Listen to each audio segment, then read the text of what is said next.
Mandamos saludos a todos los que están fuera, de los que sé, Saúl y su familia.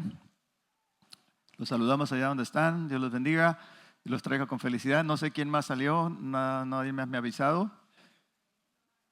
Araceli y Sergio, también les mandamos saludos allá donde están. A Roger ya los saludamos la semana pasada. Dice Judith, no se preocupe, pastor, yo aquí lo regaño. Dice. ¿Quién más? Edgar. Edgardo. El hermano Edgardo. Ya regresó. Aquí está Edgar. Vas a pasar ahora aquí a dar gracias, Edgar. Ya están de regreso, gracias a Dios. Dios les bendiga.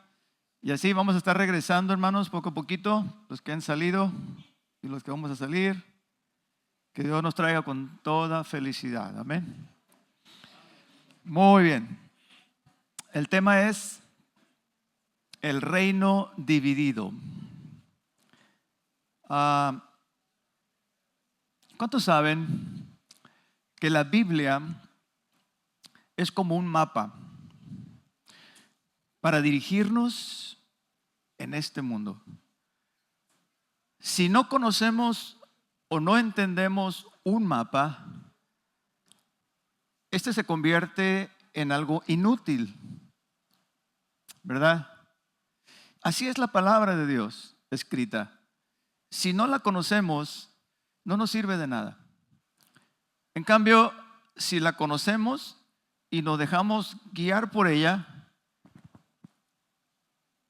seguramente pasaremos por este mundo de la manera más segura posible. Y finalmente, mis amados, llegaremos a la tierra prometida. Entonces, hay que conocer la Biblia, hay que leerla, porque es la instrucción. La Biblia se compone no solamente de leyes, sino también hay poesía, hay historia, hay evangelios, cartas pastorales. Todo, absolutamente todo nos enseña. ¿Mencioné profecía o no? Es poesía, historia, profecía, evangelios y cartas pastorales. Y todo esto está escrito con un propósito, con el propósito de edificar a los santos, ¿sí? De ayudarnos en la vida, hermanos, mientras estamos aquí. Lo que estamos viendo ahora es historia. Y como dicen, el que no conoce la historia está condenado a repetirla. Primera y segunda de Reyes y primera y segunda de Crónicas hablan de lo mismo, con la diferencia de que Crónicas tiene más detalles, muchos más detalles, ¿no? Muy bien, el reino dividido. El Señor había hablado a Salomón y le había dicho que lo bendeciría grandemente si permanecía fiel a él. Allá en Primera de Reyes 9:4, en la versión Nueva Traducción Viviente, dice: en cuanto a ti, si me sigues con integridad y rectitud, como lo hizo tu padre David, y obedeces todos mis mandatos, decretos y ordenanzas, entonces estableceré tu dinastía en el trono de Israel para siempre. ¿Sí? Para siempre. Pero también le hizo claramente una advertencia, el versículo 6. Sin embargo, si tú o tus descendientes me abandonan y desobedecen los mandatos y los decretos que les he dado, y sirven y rinden culto a otros dioses, entonces desarraigaré a Israel de la tierra que les he dado. Esta última frase quiero que la subrayen y la pongan con negritas. Desarraigaré a Israel de la tierra que les he dado, porque fue precisamente lo que les pasó. Fueron desarraigados y llevados cautivos. Vamos al capítulo 11 del capítulo 30. Al capítulo 30, al capítulo 11, versículo 30. Muchas gracias. Ya se me cruzan los cables, hermanos, perdón. Primero de Reyes, ahí está. Cuando Ahías tomó el manto nuevo que llevaba puesto y lo rompió en 12 pedazos. El manto nuevo representa el esplendor del reino. Si ustedes se acuerdan cuando Saúl se colgó del manto de Samuel, se rasgó, porque regularmente, por lo general, los profetas eran pobres y la ropa era muy vieja y lullida. El manto de Samuel se rasgó nomás con hacerle así. Este manto era nuevo porque tenía una enseñanza, representa el esplendor del reino.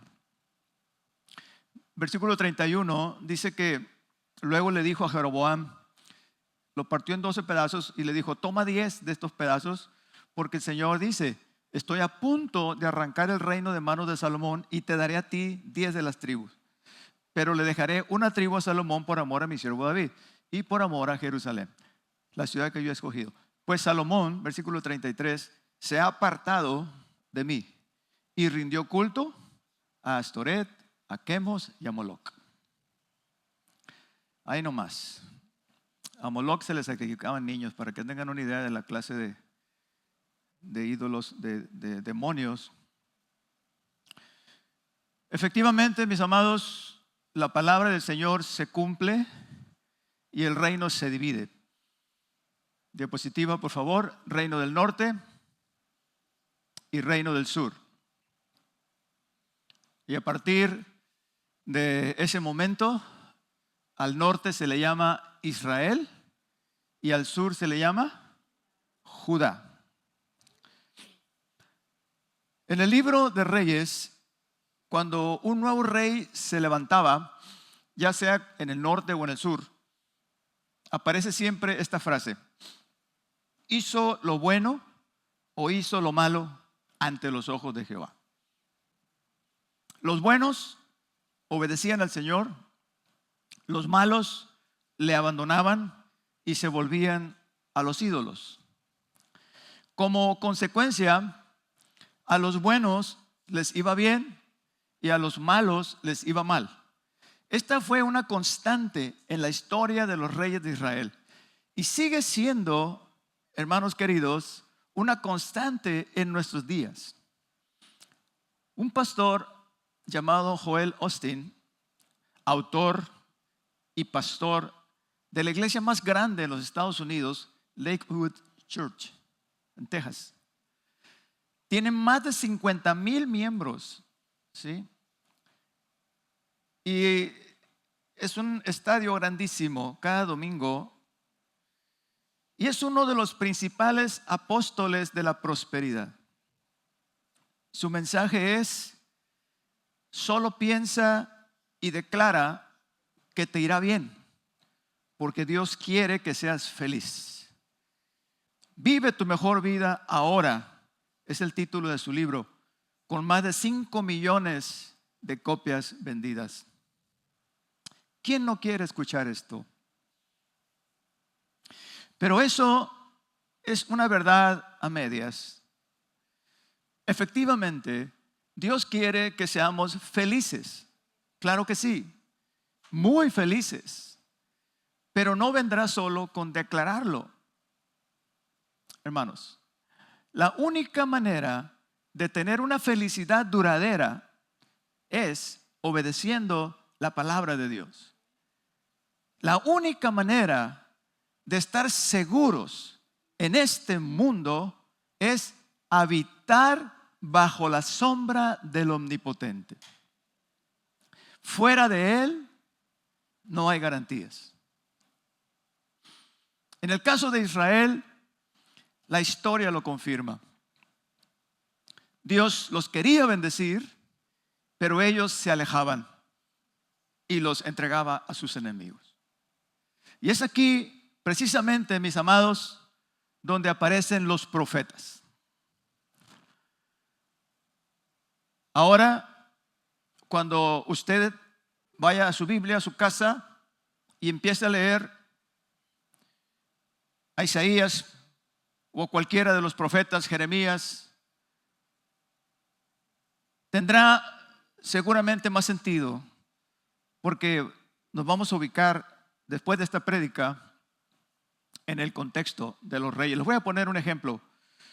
Voy a leerles un pedacito de Isaías, al azar. Voy a tomar el primer capítulo para que se den cuenta cómo está esta prédica.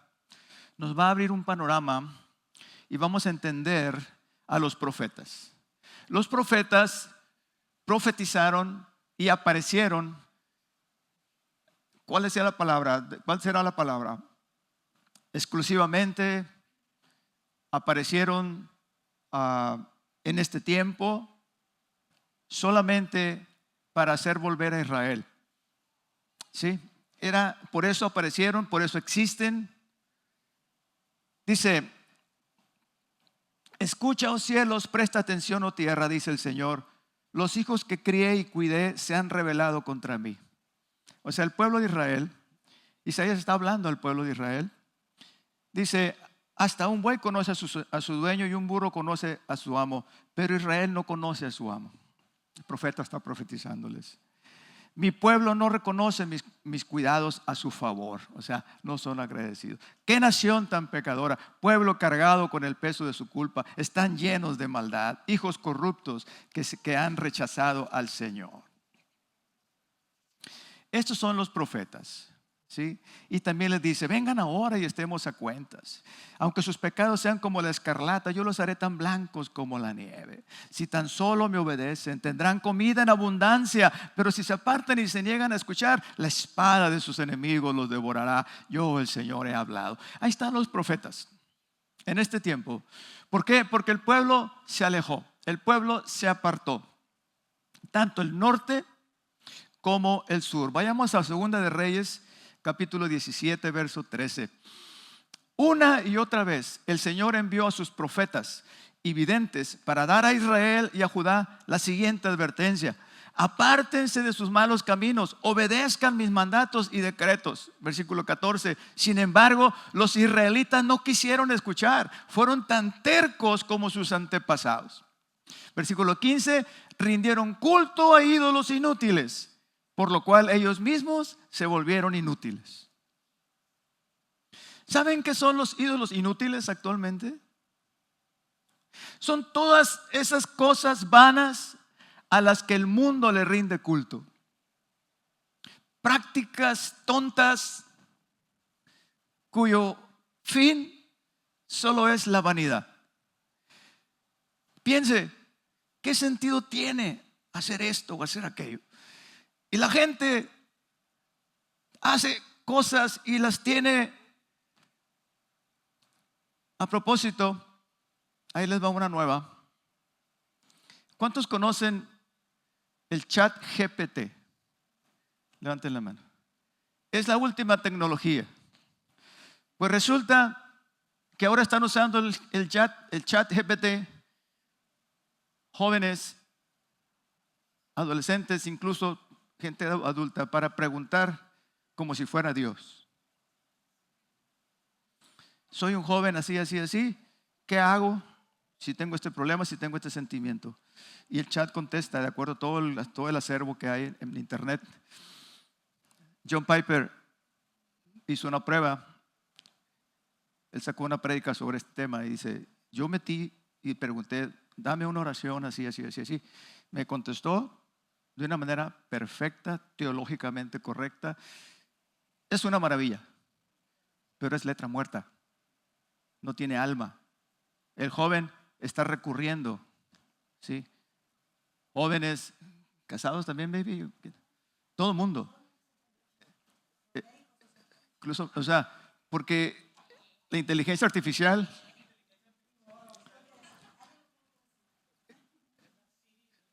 esos son. Este puede ser un ídolo, ¿sí? Por ejemplo. Y las cosas tontas que hace la gente, ¿sí? Que todos hacen. Y los hacen nomás porque ven que otros los hacen, pero no tienen sentido. Dice el Señor: los ídolos inútiles. Y ellos también se hicieron inútiles. Pero ahí está la gente. Los profetas, por eso, hermanos, eran apedreados. No eran bien vistos por el pueblo. A muchos mataron, porque no les gustaba que les dijeran que andaban mal. A nadie nos gusta, ¿verdad? Por eso la doctrina de la prosperidad tiene tantos adeptos, porque nunca, jamás te van a mencionar la palabra pecado. Nunca, jamás te van a decir que tienes que arrepentirte, que tienes que acomodarte a los mandamientos. Nunca te lo van a decir. Por eso tienen tantos y tantos adeptos. Pero todos sabemos, hermanos, que un verdadero profeta de Dios tiene que predicar la verdad, aunque no sea popular. ¿Sí? Y a veces uno se gana, digo uno porque también uno está ahí, la antipatía de jóvenes y grandes, porque a veces la manera en que uno dice las cosas no es la correcta y eso ya es culpa de nosotros. Pero tratamos de hablar la verdad, tratamos de decir lo que la Biblia dice. ¿Por qué? Con el único fin, con el único propósito de que les vaya bien. ¿Sí? Ese es el único deseo y la única razón por la que un verdadero ministro, un verdadero profeta del Señor está delante de la grey. Y el ministerio del profeta no es popular, nada popular. Isaías abarcó 4 reyes: Usías, Jotam, Acaz y Ezequías, en el reino del sur. En el reino del norte profetizó Elías y Eliseo. En una ocasión, Isaías le dijo al rey Ezequías: prepara tu casa porque vas a morir. Ezequías estaba enfermo. Dice que se volvió a la pared, hizo oración, pidió al Señor clemencia. Todavía no salía el profeta del palacio, y en el medio del patio el Señor le llama y dice: regrésate y dile al rey que va a vivir otros 15 años más. Va y le dice, Ezequiel le dice: está bien, pero ¿cómo voy a saber que eso es verdad? Y le dice el profeta: ¿qué es más fácil? ¿Que el reloj camine hacia adelante o que se retrase? Pues que se retrase. Ok. El reloj de sol se retrasará 10 grados, dice. Como prueba de lo que te acabo de decir, es palabra de Dios. Y efectivamente, en el reloj de Acaz, el rey Acaz construyó un reloj de sol y en ese reloj la sombra retrocedió. Creo, no sé, no me crea, pero creo que la NASA tiene registrado esos 10 minutos.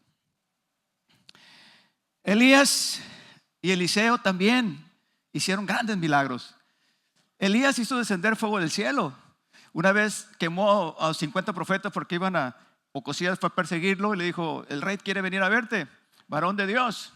Eran 50 soldados. Elías estaba en una cueva y le dijo: si soy varón de Dios, caiga fuego del cielo y los consuma. ¡Fum! Quemaron. Al rato llevó otros 50. Y lo mismo, si soy varón de Dios, caiga fuego del cielo. Y al rato llevó otros 50. Varón, Señor. No. Le ruego que por favor me acompañe porque el rey quiere verlo. Eliseo hizo el doble de milagros que Elías. Tenía el doble porción de su espíritu. Él hizo 10 milagros más y le faltaba uno. Y cuando Eliseo muerto, dice que en la tumba de Eliseo estaban los huesos y una banda de merodeadores echó a un cadáver y lo arrojó al sepulcro de Eliseo, y los huesos, cuando tocó los huesos de Eliseo, revivió el amigo. 11. Ahí se completaron los 11 milagros. Asombroso, ¿verdad? Asombroso. La pregunta es: ¿por qué estos profetas de poder fueron enviados al norte y no al sur? Exactamente. La situación era crítica. Era una apostasía total y descarada. Jeroboam los había llevado a una idolatría total. Literalmente ellos adoraban a Baal. ¿Sí? Literalmente. Y ya no sabían si Jehová era Dios. Elías los tuvo que desafiar. Los juntó en el monte Carmelo y les dijo: ¿saben qué? Vamos a hacer un desafío. Si Jehová es Dios, capítulo 18 de Primera de Reyes. Si Jehová es Dios, seguidle. Y si Baal, id en pos de él. Y dice que el pueblo no respondió palabra. O sea, no sabían. Elías hace descender fuego del cielo, se quema el holocausto, ¿sí? Y la gente grita, Jehová es Dios, Jehová es Dios. Hubo también profetas menores como Oseas, Joel, Amós, Abdías, Jonás, Miqueas, Nahum, Habacuc, Ageo, Zacarías y Malaquías. Ellos también hicieron su chamba. Jeremías, Ezequiel y Daniel profetizaron durante el cautiverio en Babilonia. No se lo olvide, Jeremías, Ezequiel y Daniel. A Daniel se le revelaron los últimos tiempos cuando él preguntó cuándo se terminaría el cautiverio. Y según el profeta Jeremías había dicho 70 años durará el cautiverio. Y Daniel se puso a ayunar y a orar y Dios le reveló no solamente cuándo iba a terminar el cautiverio, sino cuándo se iban a acabar los tiempos. Daniel fue el que dice, llegará el día que los que están en los sepulcros oirán la voz del Hijo de Dios y los que lo oyeren vivirán, unos para vida eterna y otros para confusión perpetua. Daniel claramente dice cuándo serán el fin de los tiempos. Es un libro muy complicado. Todavía no se ponen de acuerdo los estudiosos. Amados, el Señor nunca dejó de hablarles. Dios nunca nos deja de hablar, hermanos. Él no nos persigue. Yo se los he dicho mucho en las prédicas pasadas. Dios no va a perseguirte. Si tú te alejas, Él se queda en su lugar. Y tú te alejas de Él y te arriesgas a todo lo que hay lejos de Dios. Pero Dios siempre te va a estar hablando. Siempre. Job, capítulo 33, verso 14 dice, en una o dos maneras habla Dios, pero el hombre no entiende. Pasa la cautividad, 70 años, y al regreso tenemos a los profetas Esdras, Nehemías y Ageo para reconstruir las murallas y para reconstruir el templo. Ageo es el que escribe el famoso texto que dice, la gloria postrera de esta casa será mayor que la primera. Ese es el contexto. Quiero que se ubiquen, amados hermanos, en el contexto. Cuando usted lea a los profetas, va a saber lo que está leyendo. Va a entender por qué se les dice tal y cual cosa, ¿sí? Porque se va a ubicar en el contexto. Este templo, como dato, es el segundo templo. Se le llama el templo de Zorobabel. Y es el mismo templo que Herodes embelleció y engrandeció. Y es el mismo templo donde Jesús estuvo. Es el mismo templo, pues, de los tiempos de Jesús. Volvamos a los tiempos de los reyes buenos y malos. Resulta que en el norte, mis amados, no encontramos ni un solo rey bueno, con excepción de Joab, perdón. Pero Joab fue puesto exclusivamente por Dios, por medio de Eliseo, para destruir la dinastía de Acab y Jezabel. Pero fuera de Joab no encontramos ni un rey, siquiera un rey, que haya seguido los caminos del Señor, ni uno. La pregunta es, ¿por qué? ¿Por qué no encontramos reyes buenos en el reino del norte? Por lo mismo, porque desde el principio las cosas comenzaron mal. Cuando el reino se divide, Jeroboam sube al trono y hace cambios radicales para que la gente no vaya a adorar a Jerusalén y se me vayan a rebelar. les voy a poner un becerro de oro en Dan y otro en Beerseba, en el sur y en el norte. Estos son los dioses que los sacaron de Egipto. ¿Sí? Y no solamente eso, cambió las fiestas solemnes para que la gente no fuera a Jerusalén, a la Pascua, al tabernáculos, etc. Y no solamente eso, sino que puso sacerdotes de la gente común. Todo eso hizo el angelito. Y aquí hay una enseñanza para nosotros. Pongan mucha atención. Cuando las cosas no se hacen como son, no salen bien. Si no caminamos a la luz de las Escrituras, tarde o temprano, nos vamos a tropezar. Si queremos sustituir las cosas de Dios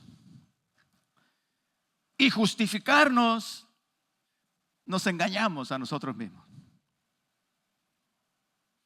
En cambio, acá en Judá, hubo varios buenos. No todos fueron buenos, ese fue el problema. Pero hubo varios buenos. Y como resultado, el reino permaneció 135 años más que el reino del norte. Hagamos un análisis rapidito. El reino del norte duró 200 años y tuvo 20 reyes. ¿Cuánto gobernó cada rey? Promedio de 10 años. O sea, 9 dinastías. Fíjese bien, 9 dinastías. Todo era traición y muerte. ¿Sí? Se arrebataban y se mataban. Atalía mató incluso a sus propios sobrinos. En cambio acá el reino del sur, Judá, duró 350 años y tuvo igual 20 reyes. ¿Sí? O sea que cada rey vivió y gobernó muchos más años, uno hasta 40 años, unos 30 y tantos años, etcétera. Y solamente tuvo una dinastía, la dinastía del rey David. Y es la que sigue hasta Jesús. Reino de Judá, porque no se apartará mi misericordia, dijo el Señor, de la casa de David, ni de Jerusalén, la ciudad que yo he escogido de entre todas las tribus de Israel. No porque eran buenos los angelitos, era por la misericordia de Dios y la fidelidad del Señor. Los planes de Dios se van a cumplir, amados, sí o sí. Aclarando, punto importante, que como era el rey, era el pueblo. ¿Sí? También aclarando que siempre hubo un remanente. Ninfa, no te duermas. Cuando hago esto, son estrategias pastorales. Es para que otros que están de veras durmiendo se despierten. ¿Sí? José Luis, Maney, Maney está muy atento. Le dije, Maney, no te duermas, te voy a dar este dulce para que no te duermas. Y resulta que no se lo acababa. Maney, ya terminó el culto. Se lo sacó y resulta que era un botón.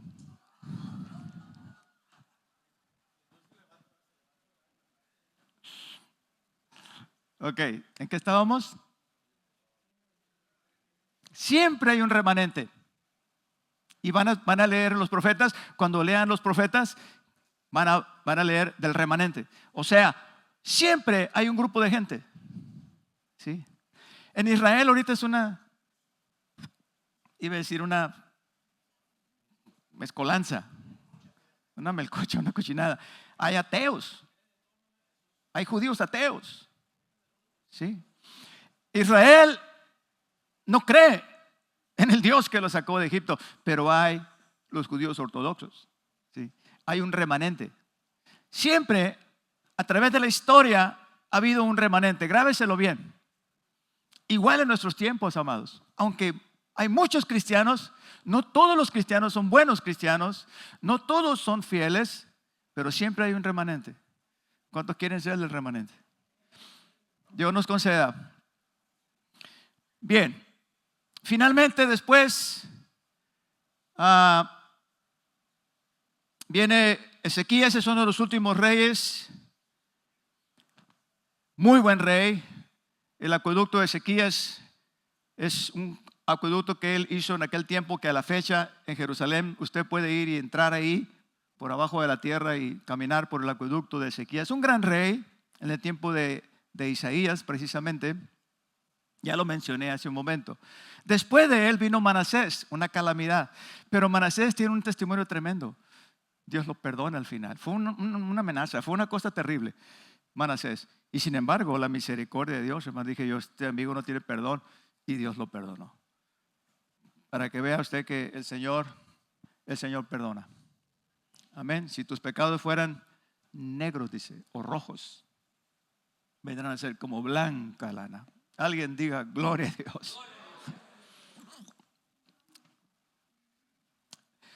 Viene Manasés, viene Josías. Josías encuentra el libro de la ley, el reino florece, pero al morir Josías, viene Joacim. Él hizo lo malo delante de Jehová, y el último rey de Judá, del reino del sur, fue Sedequías. Desgraciadamente no agarró la onda, y el fin del reino del sur. 135 años antes había venido el fin del reino del norte. Los asirios los llevaron cautivos, luego lo veremos. El 15 de enero del año 586 antes de Cristo, durante el 9º año del reinado de Sedequías, Nabucodonosor, rey de Babilonia, dirigió a todo su ejército contra Jerusalén. Rodearon la ciudad, construyeron rampas de asalto. Jerusalén estuvo sitiada 3 años. 3 años. Van a ver ustedes ahí como los profetas dicen, comerán su propio estiércol, beberán su propia orina, se comerán a sus hijos. Todas esas cosas sucedían en los asedios. El asedio de Samaria, tremendo, famoso también. Dice el versículo 3, hacia el 18 de julio del año 11 de su reinado, o sea, del reinado de Sedequías, el hambre en la ciudad ya era muy intensa y se había agotado por completo lo último que quedaba de alimento. Sedequías y un grupo de soldados abren una brecha en la muralla y tratan de escapar, pero fueron alcanzados llegando a Jericó. Al rey lo llevaron ante Nabucodonosor, el cual dictó sentencia contra él. Versículo 7. Hicieron que Sedequías observara, fíjese qué terrible está esto.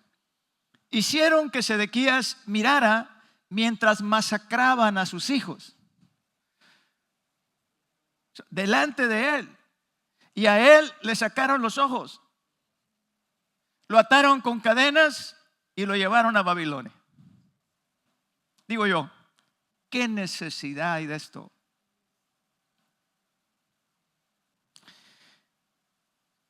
¿Qué necesidad?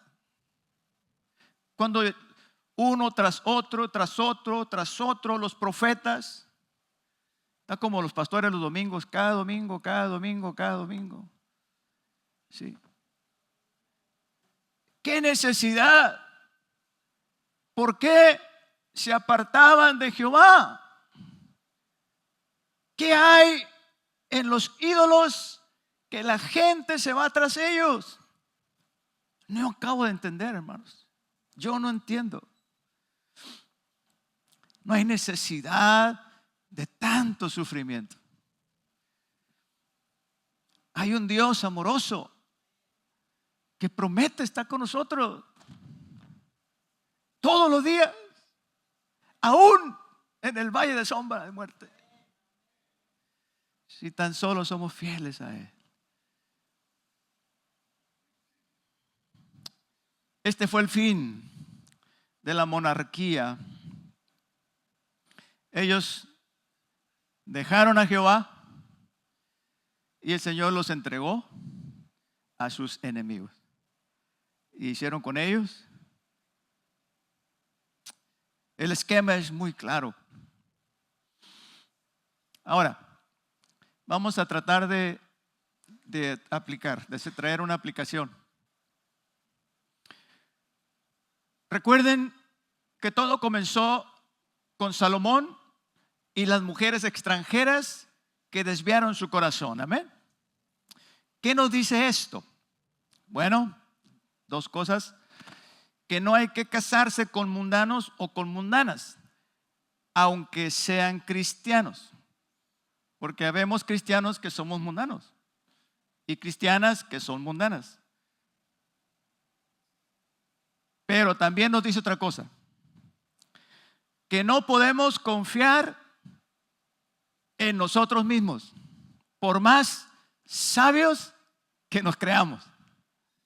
En el corazón del sabio siempre existirá el rincón del necio.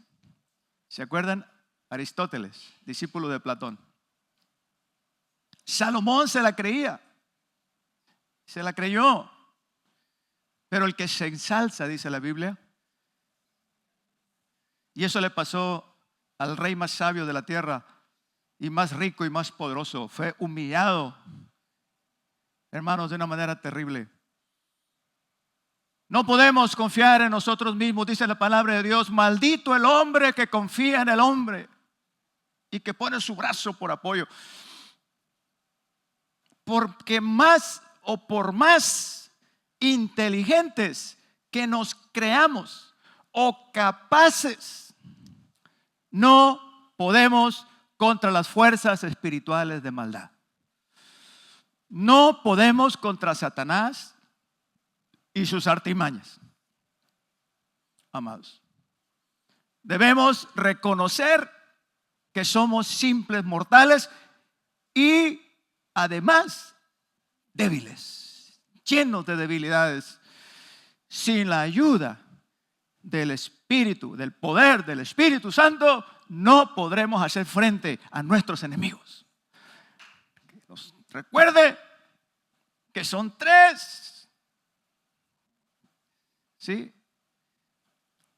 Tres enemigos tiene el cristiano. ¿Cuáles son? Lo hemos visto predicado muchas veces. Bueno, Víctor lo predicó el domingo pasado. Satanás, el mundo y la carne, en el orden que usted quiera. ¿Sí? La lujuria de la carne, está a todo lo que da.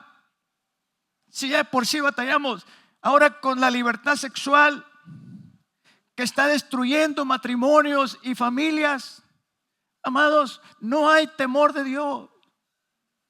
Ya no existe el pudor y la vergüenza. Ya todo es permitido. El mundo se ha convertido en un paraíso. ¿Se dan cuenta de eso? ¿Se han dado cuenta de eso? El mundo, ahorita que vivimos en cuanto a tecnología, en cuanto a avances, es un paraíso. La gente puede vivir más años, la gente tiene dinero para viajar, divertirse, ya no hay tanta pobreza en la mayoría de los países. Los lujos y los placeres también están al alcance de todos. Y la gente vive y trabaja solo para disfrutarlos, sin acordarse que hay un Dios. No está mal. Que disfrutes lo que puedas disfrutar. Todo lo que te venga a la mano será según tus fuerzas. Disfruta de la vida con la mujer que amas. La Biblia te dice, sé feliz, pero acuérdate de tu Creador en los días de tu juventud. No te olvides, le dice el Señor a los jóvenes, ¿sí? Que un día vas a dar cuentas. Y viejo, acuérdate que todo lo que tienes y todo lo que eres te lo dio Él. Y dale la gloria siempre. Reconócelo en todos tus caminos. Amados, ¿y el diablo? El diablo se está riendo. Sí, se está riendo porque todo le está saliendo bien. Está feliz. El mundo es una porquería. La moral, la cultura, las libertades, el humanismo nos está llevando a la ruina. Él está feliz. Las cosas le están saliendo bien. Pero sus días están contados. Las 10 tribus se dividen. Esto fue el principio de la ruina. El reino del norte, ¿puedes poner diapositiva, por favor? El reino del norte terminó en el año 722, tome nota, antes de Cristo. En el año 722 llegan los asirios, Asiria, termina el reino del norte, el reino del sur continúa por 135 años más hasta el 586. ¿Sí? Ahorita hablé del reino del sur, cómo Sedequías fue llevado ante Nabucodonosor. Ahora déjenme platicarles un detallito muy bonito y muy interesante. Bonito, dije, no tiene nada bonito, pero para nosotros va a ser interesante. Los asirios eran un poder tremendo, militar tremendo. Hay muchas prédicas que se pueden sacar de aquí. Esto es un resumen solamente. Los asirios conquistaron el reino del norte y se llevaron a todo el pueblo de Samaria. Todos los israelitas, todos los judíos de Samaria se los llevaron y trajeron gente de Asiria y poblaron Samaria. Aquí comenzó la enemistad de judíos y samaritanos. ¿Por qué? Porque los que llegaron trajeron sus religiones y sus ídolos y luego se mezclaron, hicieron una mezcolanza. Entonces, poco a poco se fueron marginando, fueron las ovejitas negras, los miraban como los que no guardaron la pureza, judíos que ya no son judíos. Sí, exactamente. Fúchila, yo no me junto con un samaritano, ¿sí? Porque ya no es un judío puro. ¿Me explico? Ahí nació la cosa. El Señor Jesucristo vino a quitar todo eso. Amén. Vayan y prediquen el evangelio a toda criatura, comenzando de Jerusalén, luego Samaria y hasta lo último de la tierra. Gloria a Dios. En el año 136 después, en el año 586, ¿sí? Nabucodonosor conquista Babilonia, ¿sí? El reino del sur, destruye la ciudad, destruye el templo, se lleva todo el oro, ¿sí? ¿Se acuerdan cuando Belsasar estaba en la fiesta y dijo, tráiganme los vasos de oro del templo? Y los trae y se emborrachan en la gran fiesta que estaba haciendo el rey Belsasar en Babilonia, y aparece una mano en la pared que dice Mene, Mene, Tekel, Ufarsin. Pesado ha sido en balanza y has sido falto. El Señor hoy te quitará tu reino y será entregado a los medos y a los persas. Eso está en el libro de Daniel. Nabucodonosor los lleva cautivos 70 años. Las 10 tribus desaparecen. Ojo aquí, ponga atención. Judá regresa y de ahí en adelante son llamados judíos. Vienen 400 años de silencio. Malaquías, el último profeta.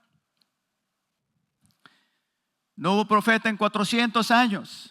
Ahí se da lo de los macabeos, vienen los griegos, luego los romanos.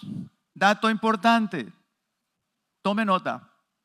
Fue en este periodo de 400 años de silencio cuando se levantan los filósofos griegos. Alejandro Magno llena el mundo con la cultura griega y con él esparce por todo el mundo conocido el politeísmo y el paganismo.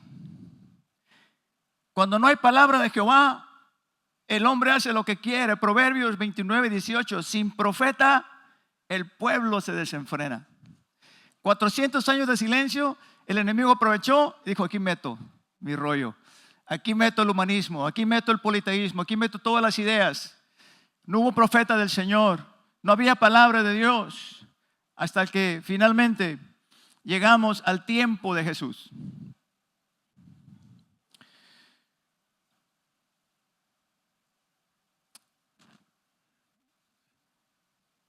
Tito Vespasiano, perdón, antes, muerte del Mesías. Tito Vespasiano destruye la ciudad de Jerusalén en el año 70. Ya estamos de Cristo para acá. ¿Me siguen? Los judíos son esparcidos, la diáspora judía, por todo el mundo. Son borrados del mapa, son esparcidos. Casi 2000 años viven como extranjeros y aborrecidos y perseguidos en todos los países, hasta México, España, Francia, Inglaterra. Se llenó. En la última situación, el Holocausto, cuando Hitler de todas partes del mundo los juntó en campos de concentración y los aniquiló. Más de 6 millones de judíos. Amados,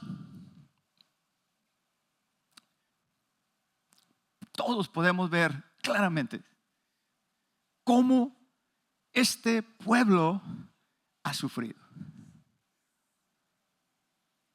Antes y después de Cristo. Y todo, como decía el hermano Rudy, por cabezudos. Pueblo duro. Van a ver en los profetas, este pueblo duro de cerviz, o sea, duro de cabeza, terco. Yo creo que su misma inteligencia los hacía ser tan tercos, porque los judíos siempre han sido muy inteligentes. Y yo pienso que su soberbia, ¿verdad? La soberbia del hombre, el orgullo. La cosa es que por tercos, inclusive después de Cristo, la esperanza, la única esperanza que tenían, el Mesías, lo mataron. Y hermanos, y al hacerlo, se maldijeron. Su sangre sea sobre nosotros y sobre nuestros hijos. Crucifícale, crucifícale. Mateo 27, 25. El Señor Jesucristo les había dicho: Jerusalén, Jerusalén, ¿cuántas veces quise juntarlos? Pero no quisiste. Por tanto dice: vuestra casa será dejada desierta. Porque os digo que desde ahora no me veréis más hasta que digáis: bendito el que viene en el nombre del Señor. Y un día, mis amados, aparecerá la señal del Hijo del Hombre en los cielos. Y entonces, no solo Israel, sino todo el mundo dirá: bendito el que viene en el nombre del Señor. Su segunda venida. Pero 2000 años de sufrimiento. De cierto les digo que desde ahora no me veréis más hasta que digáis: bendito el que viene. O sea, hasta que venga por segunda vez. ¿Qué necesidad hay de eso? Yo creo que ustedes van a recordar a mí como el pastor que decía: ¿qué necesidad hay de eso? Está bien, recuérdenme con eso. Recuérdenme con eso. ¿Qué necesidad hay de eso? Sí, no hay necesidad. O sea, tanto dolor, tanto sufrimiento, si tan solo hubieran abrazado al Mesías. Exactamente. Aquí pudiéramos terminar. ¿Cuántos quieren que terminemos aquí? ¿Cuántos me dan 5 minutos? A ver, levanten la mano. 5, 10, 15, 20. Está bien, ya, con eso. 5 minutos más. Puedes subir Benjamín al piano, por favor, y los de la alabanza, por favor. Pero rapidito, rapidito, rapidito, porque me quitan mucho tiempo.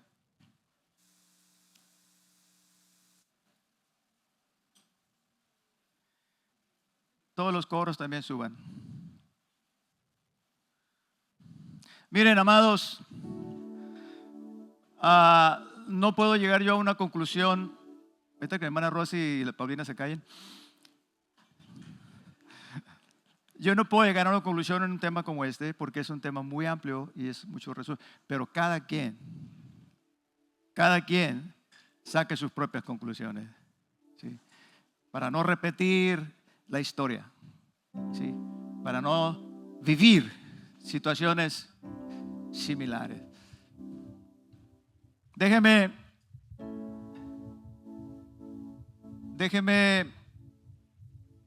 terminar con una pequeña reflexión. ¿Puedes subir un poquito de volumen? Porque siento que... Ahí está, gracias.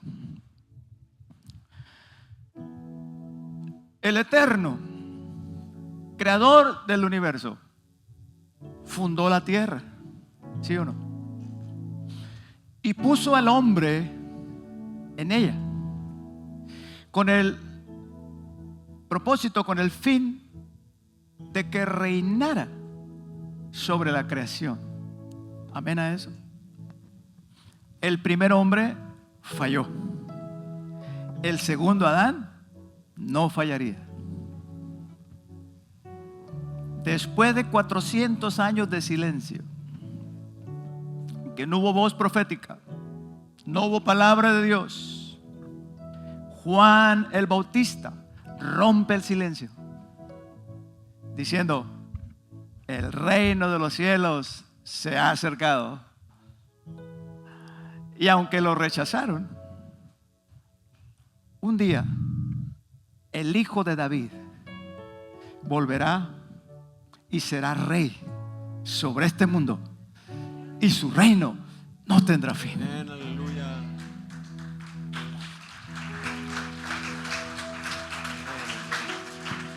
Pablo